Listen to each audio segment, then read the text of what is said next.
You don't realize it, Adam, but your baldness is a unique advantage in Oh, it's this this. pandemic Yes. I know, right? Don't have to deal with it. because I'm about to have a problem.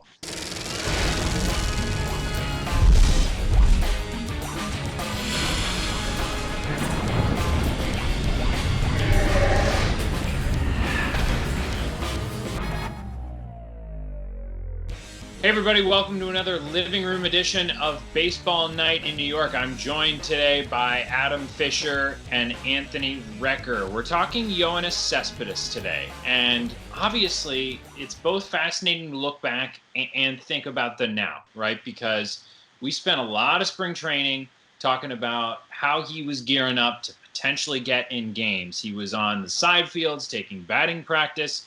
It all kind of seemed unbelievable. The double heel surgeries, the wild boar incident, any skeptical Mets fan, which is basically like saying any Mets fan out there, was not really ready to believe that this guy was going to be in their opening day lineup. Okay, fast forward to today. We know opening day is not going to be opening day this week.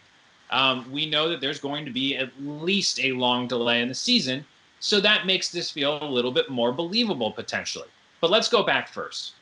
2015, Adam Fisher's the director of baseball ops at the time that the Mets almost acquired Carlos Gomez, ended up acquiring Yoenis Cespedes, Wilmer Flores cried. We all know the history by now.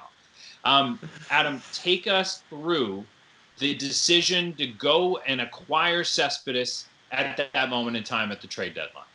Yeah, just sort of going back and looking at all this, I think a couple of things that are worth mentioning and reminding fans. The first thing is we were actually 52-50 that day.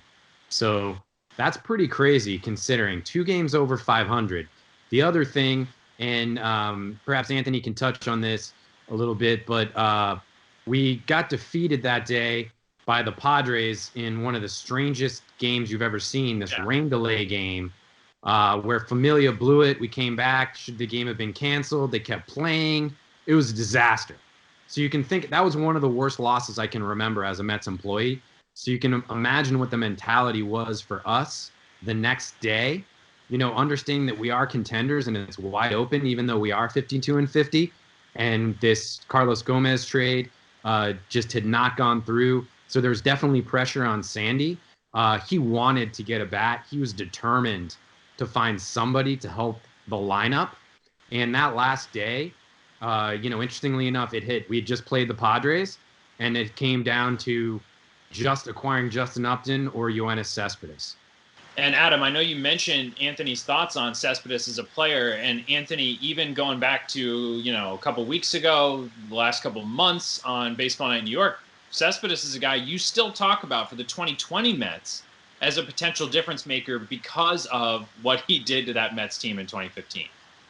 Yeah, absolutely. The energy he came in with and that he brought into that clubhouse, along with Juan Uribe and Kelly Johnson, it was just a difference maker for us. We were, as Adam mentioned, 52-50, not much above 500, but all of a sudden we get this guy who comes in huge in the clutch, makes plays in the outfield, huge arm out there. Obviously, a great bat, which is, as Adam alluded to, what Sandy was really looking for. And I mean, thank goodness for us that the Gomez thing fell through. I didn't even know Upton was one of the options. Obviously, Upton a great player as well. But obviously it worked out great for us. We went on a great run, and I think Cespedes brought a different mentality to the locker room in that he just wasn't.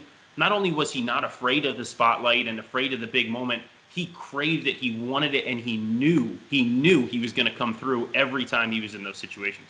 I'm actually glad you brought up Kelly Johnson and Juan Uribe because, Adam, I remember in 2015 when those two acquisitions were made, Terry, obviously not being a member of the front office, kind of made a point to be like, we got a couple pro big league ball players here who are ready to take everybody's job if you're not capable. It was a big motivating factor on that roster in terms of like, if you don't perform, we're going to acquire guys to take your job because we believe we can get to that next level.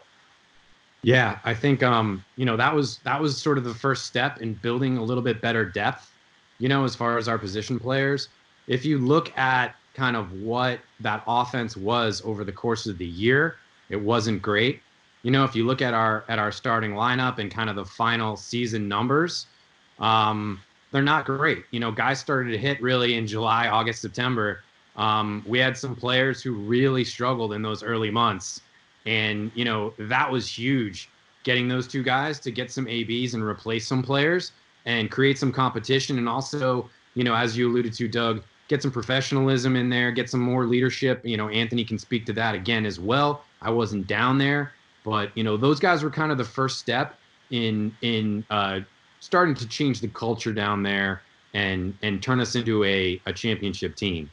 And Anthony, quickly, for those of us who think, yes, Cespedes, you know, there's no spring training going on, opening days delayed, he'll be fine, he'll catch up. Is it a little more difficult than that for somebody who's not going to be facing big league pitching, you would think, like you would on a, you know, a spring training side field?